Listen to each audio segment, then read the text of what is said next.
อุดมวิไลน้ำเสบางเอียงหลังไหลเหมือนสายใจพี่น้องประสานเป็นเมืองพื้นฐานของการปฏิวัตินั้นมาดงหูเอียงสูงเพียงฟ้างามสง่าด้วยธรรมศาสตร์ท้องถิ่นหนึ่งดินงามเมืองนี้ขึ้นซื่อหรือนาเก่าสองสามทางยุทธศาสตร์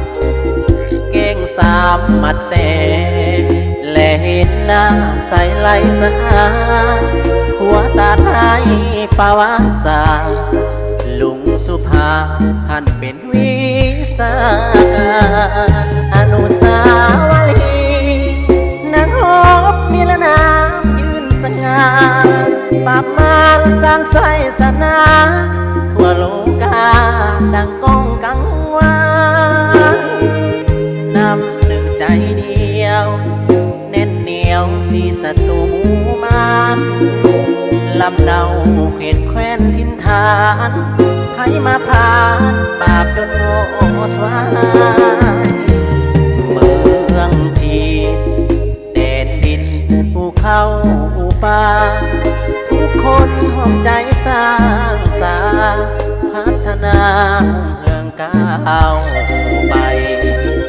เมืองพินเดียวนี้นั้นมีใบหน้าอันใหม่ลูกหลานควรจะเลือกไว้คุณน้ำใจสู้กาล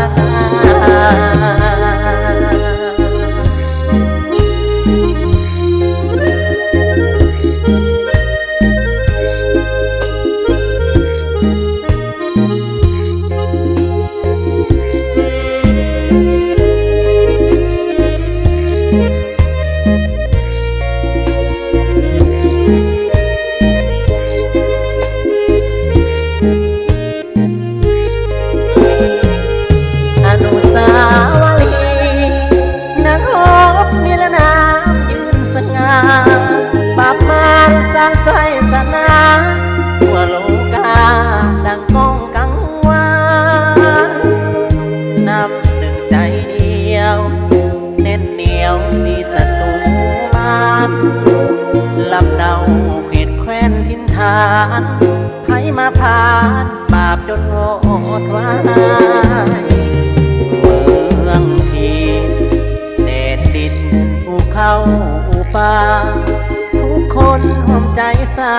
งสาพัฒนาเมืองก้าวไป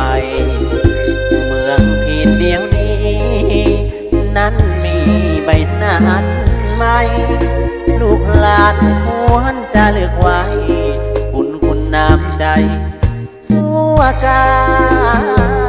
ลนาน